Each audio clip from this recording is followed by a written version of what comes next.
Votre toast, je peux vous le rendre, Seigneur, Seigneur, car avec les soldats, oui, les toreros peuvent s'entendre, pour plaisir, ils le dit compas. Le cirque est plein jour de fête, le cirque est plein d'iotata. Les spectateurs perdent la tête, les spectateurs s'interpellent à grand fracas. Apostrophe, crie ta pause, pousse jusqu'à ta cœur, car c'est la fête du courage, c'est la fête des gens de cœur. Allons, en garde, allons, allons,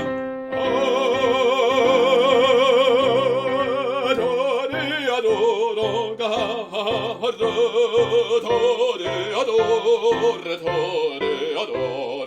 Et songe bien, oui, songe en combattant, qu'un oui noir te regarde, et que l'amour t'entend, Toreador. L'amour, l'amour t'entend, Toreador,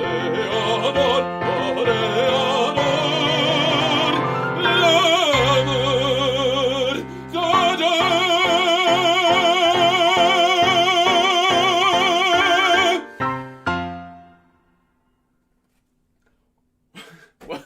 Welcome to Perkenbark. I'm Zach, and it's just me today. So you get to deal with just me hanging out with you.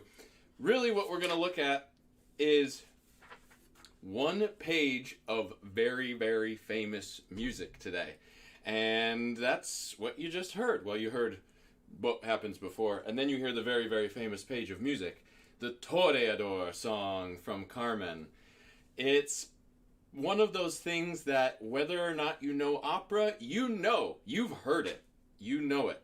And I know it. But I've never performed it. And I'm learning it in that way. So it's different than trying to understand it from the outside looking in. I want to try to understand it from the inside of the character. Nobody really thinks about who does this piece, who sings it in the world of the opera, and he's a toreador, duh, right? His name is Escamillo, and he's always described as a sex symbol, as a magnetic personality, as this incredibly visceral, passionate person, and that's what leads to some of the issues that happen in the opera. But that's all from the outside. Again, that's all from the outside looking in. I want to look at this page of music, literally one page of music. There's the Toreador Song right there. And try to learn with you what this character might be like by looking at the way he sings this song. So, we're going to start from just the song itself. We're just going to look at the song, and that's it for just a second.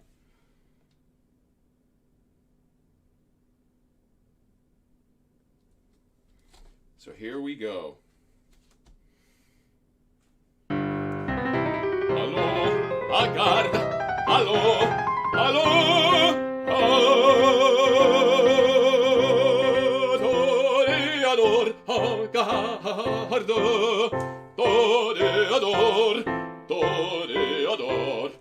Et songe bien, oui, songe en combattant, qu'un lui noir te regarde, et que l'amour t'entend, Toreador. L'amour, l'amour t'entend. That's it. That's the whole thing. It's so great.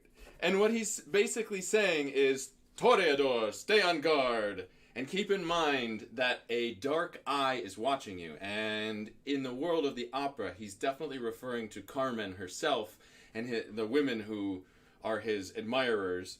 But there's also kind of like a sinister overtone to that too, which I think is interesting, and I think can maybe say something about who Escamillo is and what's happening to him when he's in the ring versus when he's not in the ring.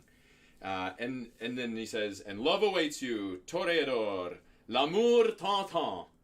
T'attend. Man, French. It's tough, man. It's tough. So, the other thing that I think it's cool if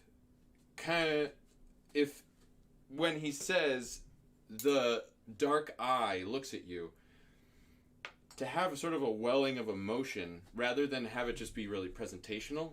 So I want to try that out again and see if that maybe helps me understand the character a little bit better. Because then he turns back to love awaits you, love awaits you. And so maybe it makes that more of like a release, or like, we're getting back to it a little bit. So I think that would be fun. And the other thing that I think is really cool is that there's a lot of grace notes in here. And I've been thinking about this all day, about what the grace notes mean to Escamillo. And there's a lot of, it's one of the most performed pieces of music like on the planet. So there's a lot of, there's like a way that it's supposed to go. But that doesn't mean that you have to get to that way in the same way as somebody else. Like there can be something else behind it. So I want to find a reason for why there's a grace note there. Et songe bien, oui, songe en combattant. Why those words? I mean, I know it's set that way, like, to the music, but why those words to the character? And it doesn't necessarily have to be what the composer intended. It doesn't necessarily have to be what a conductor wants, but it has to make sense to me so that I can give the best possible performance. So what I think they might be, I think the first one, Toreador, it sort of cuts the beat off a little bit faster. Because he's saying, stay on your guard. So he's like ahead of the beat a little bit, and it's a little bit like swashbuckling, a little bit like, hey, I've got like, my reflexes are really good. Look at me. Look at me, I'm pretty awesome. Kind of like a boxer getting ready to do his thing. The second one, though, is weird. And do keep in mind, et songe bien, oui, songe en combattant. Because he repeats himself, and the second time he says, remember, or think about. I think that kind of goes with like the dark eye that comes next, and that's like, it's a little bit maybe tough to do this. And this is maybe how he spins it to the rest of the world. So I'm going to do it with a little bit of bravado at the beginning, a little bit of darkness in the middle, and a little bit of warmth at the end, and see if that makes it more than just a pretty song that's happening in front of your face. So let's try it.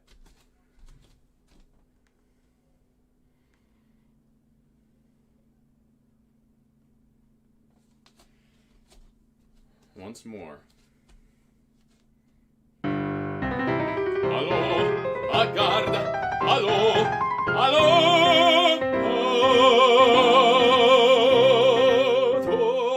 Toreador, garde,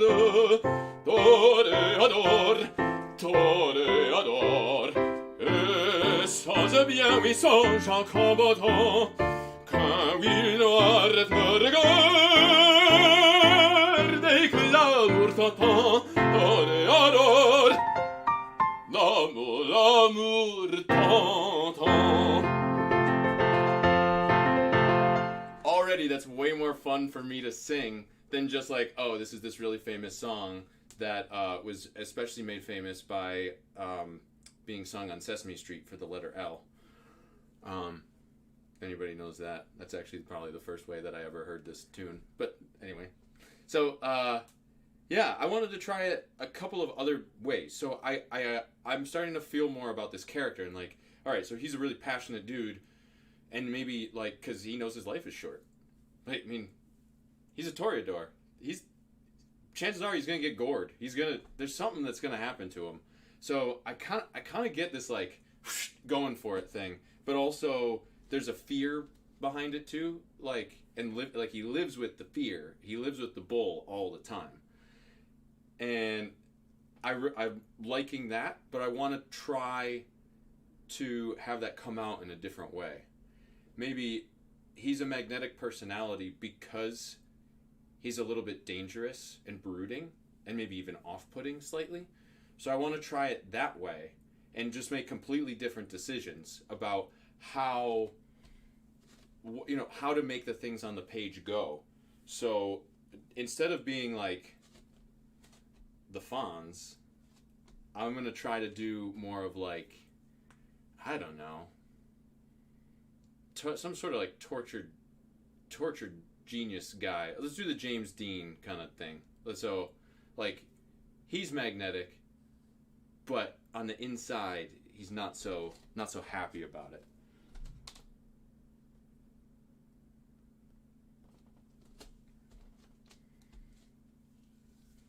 And it may come out exactly the same as Allons, regarde, allons, allons,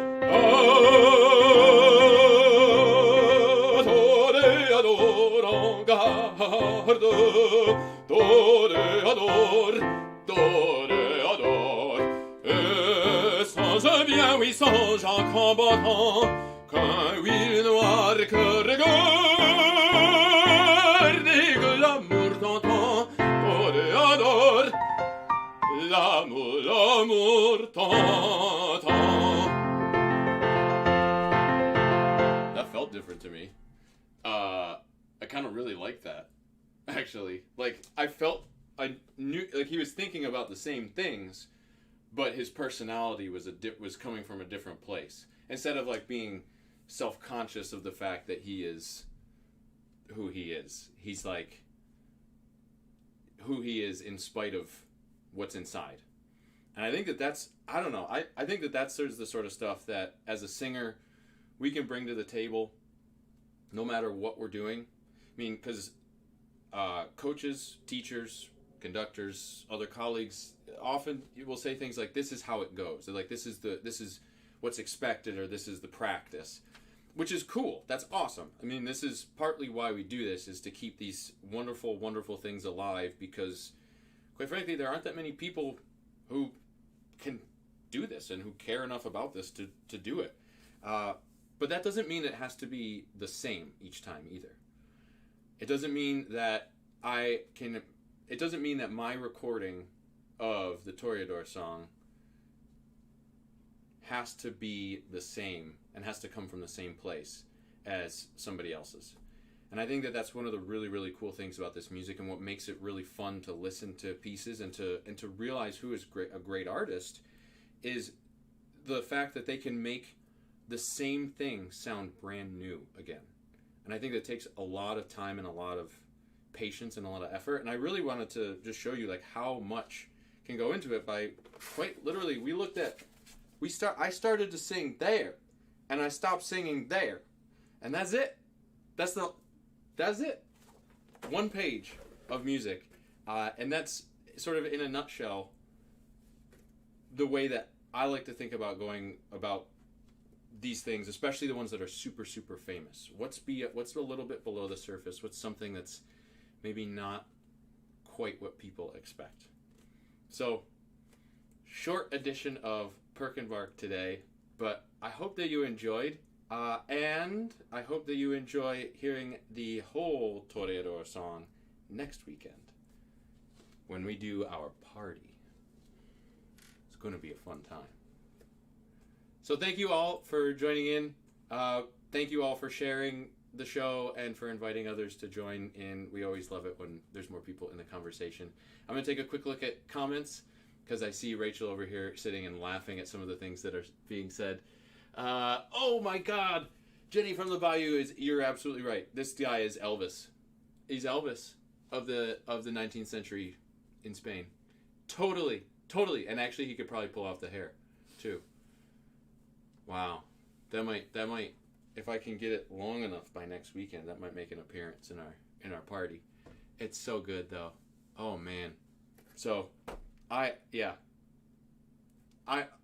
could go on and on and on and on and on, but I don't really want to sit here and just sing the same page of music at you over and over and over again.